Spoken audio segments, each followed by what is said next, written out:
Vous mangez du poulet? Alors écoutez-moi très attentivement. Chaque année en France, des millions de personnes consomment du poulet en pensant faire un choix sain. Protéines maigres, goût agréable, prix abordable. Le poulet est partout. Dans les repas du dimanche, les barbecues d'été, les soupes réconfortantes quand on est malade, c'est presque un symbole de la cuisine familiale. Mais ce que personne ne vous dit et ce que les étiquettes ne précisent jamais, c'est que toutes les parties du poulet ne sont pas faites pour être mangées. Certaines zones bien connues peuvent contenir des toxines, des métaux lourds, des résidus médicamenteux, des hormones actives ou des bactéries dangereuses. Et parfois, il suffit de très petites quantités répétées dans le temps pour créer de vrais problèmes de santé. Je ne dis pas ça pour vous faire peur. Je dis ça parce que ce que vous mangez aujourd'hui construit votre santé de demain. Dans cette vidéo, je vais vous révéler les 7 parties du poulet que vous devriez éviter absolument. Des zones que beaucoup de familles consomment sans le savoir, parfois depuis des années. Et à la fin, je vous montrerai aussi comment nettoyer correctement un poulet pour réduire les risques et continuer à en profiter sans danger. Restez bien jusqu'au bout. Ces informations peuvent vraiment faire la différence pour vous, pour vos enfants, et surtout pour les seniors dont l'organisme est plus sensible aux toxines. Avant d'entrer dans le vif du sujet, si vous tenez à votre santé et à celle de vos proches, pensez à vous abonner à la chaîne et à activer la cloche. Ici, on parle de prévention, de bon sens et de ce que les grands médias passent souvent sous silence. Maintenant, allons droit au but. Première partie, à éviter, la tête du poulet. Oui, je sais. Pour certains, c'est un mets traditionnel. Grillé, mariné, croustillant. Mais derrière cette habitude se cache une réalité biologique inquiétante. Les poules passent leur vie à picorer le sol. Or aujourd'hui, les sols sont souvent contaminés par des métaux lourds comme le plomb, le mercure ou le cadmium. Ces substances ne disparaissent pas. Elles entrent dans l'organisme de l'animal, circulent dans le sang et s'accumulent dans les tissus les plus sensibles. Le cerveau en fait partie. Très vascularisé, il agit comme une véritable éponge à polluants. Plus la poule vieillit, plus ces métaux lourds s'y concentrent. Résultat, la tête devient avec le temps un véritable réservoir toxique. Manger une tête de poulet une fois ne va pas vous envoyer à l'hôpital, mais une consommation régulière peut, à long terme, affecter le système nerveux, le foie et les reins. Chez les personnes âgées, dont les mécanismes de détoxification sont plus lents, le risque est encore plus élevé. Même si les poulets industriels sont généralement abattus jeunes, la tête reste une partie à consommer très rarement, voire jamais. Le risque ne vaut pas le bénéfice. Et ce n'est que le début. Deuxième partie problématique, le cou du poulet. Beaucoup de gens adorent le cou, grillé, mijoté, ajouté au bouillon pour donner du goût. Et pourtant, c'est l'une des zones les plus problématiques si elle n'est pas nettoyée avec une extrême rigueur. Pourquoi? À cause de ce qui se cache juste sous la peau, les ganglions lymphatiques. Le système lymphatique est le réseau de filtration du corps. Il piège les bactéries, les virus, les toxines, les résidus chimiques. Autrement dit, c'est la poubelle interne de l'animal. Et devinez où ces ganglions sont concentrés. Dans le cou. Sous la peau, vous trouverez de petites masses jaunâtres ou grisâtres, parfois filamenteuses. Ce sont les ganglions. Le problème, c'est qu'ils sont mêlés à la graisse. Même si vous en retirez quelques-uns à l'œil nu, il en reste souvent une multitude invisible. Consommer cette zone sans nettoyage sérieux revient à réintroduire dans votre corps ce que celui du poulet a tenté d'éliminer. À long terme, surcharge du foie, fatigue des reins, inflammation chronique silencieuse. Si vous voulez consommer le cou, il faut retirer entièrement la peau, enlever toute la graisse visible, gratter soigneusement les nodules, retirer la fine membrane. Sinon, mieux vaut s'en passer. Troisième partie à éviter, le croupion petit. Gras, souvent croustillant après cuisson. Le croupion est l'une des parties les plus à risque du poulet. Pourquoi? Parce qu'il abrite 2 organes que nous ne devrions jamais consommer. La glande uropygienne d'abord. Elle produit une substance cireuse utilisée par le poulet pour imperméabiliser ses plumes.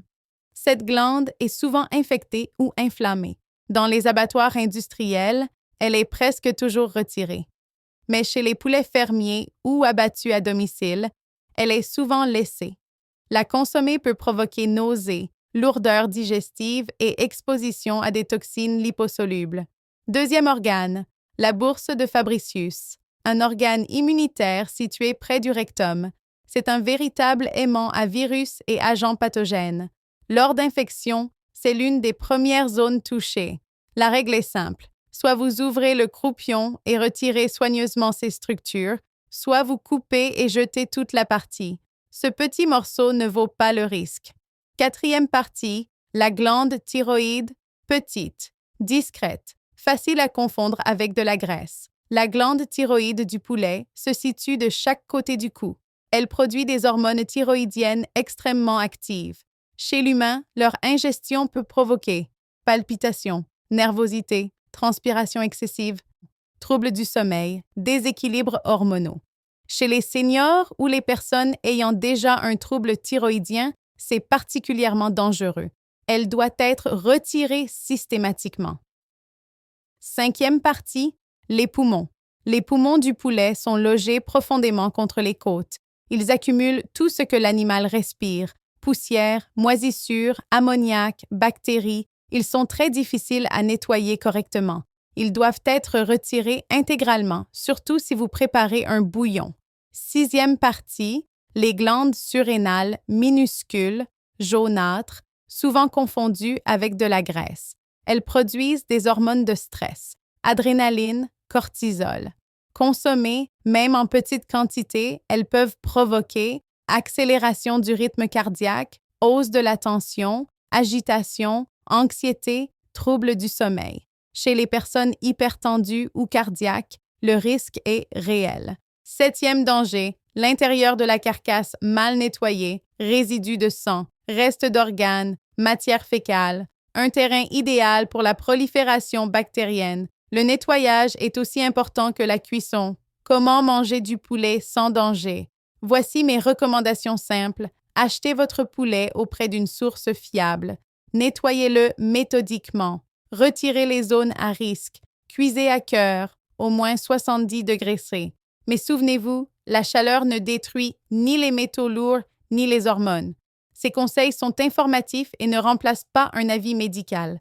Avec l'âge, le corps élimine moins bien les toxines. Les erreurs alimentaires se paient plus cher.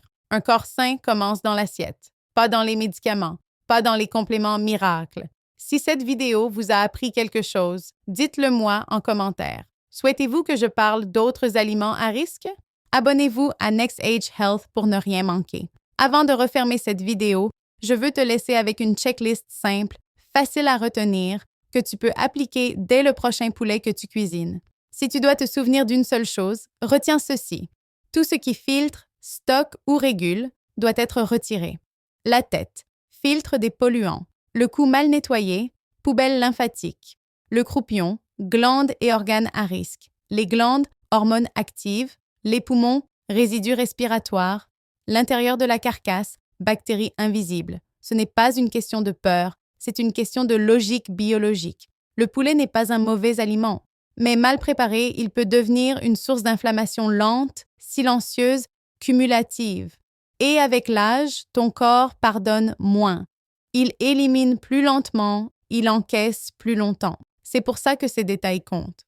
Pas une fois, mais sur des années. Si tu cuisines pour tes enfants, pour tes parents, pour toi-même, ces gestes simples peuvent réellement faire la différence. Dans la prochaine vidéo, je te montrerai d'autres aliments du quotidien que l'on croit sains, mais qui cachent eux aussi des pièges quand on avance en âge, et surtout comment les consommer intelligemment sans tomber dans l'excès ni la peur. Si tu veux voir cette vidéo, abonne-toi maintenant et dis-moi en commentaire quelle partie du poulet t'a le plus surpris. Je lis vos messages et c'est grâce à eux que cette chaîne existe. Et rappelle-toi ceci, la santé ne se perd pas d'un coup, elle s'abîme lentement par accumulation. Un aliment mal préparé une fois ne fait rien, mais le même geste répété pendant des années, oui, lui, laisse des traces. Ce que tu as appris aujourd'hui, ce n'est pas pour te faire peur, c'est pour te redonner du contrôle. Tu peux continuer à manger du poulet. Tu peux continuer à cuisiner comme avant, mais maintenant, Tu sais quoi retirer, quoi nettoyer, quoi éviter. Et quand on sait, on protège son corps, son cœur, son avenir. Si cette vidéo t'a ouvert les yeux, partage-la, parce que beaucoup de gens mangent ces parties sans jamais avoir été prévenus. Je suis le docteur Élise. Ici, on ne dramatise pas, on comprend. Et on agit intelligemment. À très bientôt pour la suite.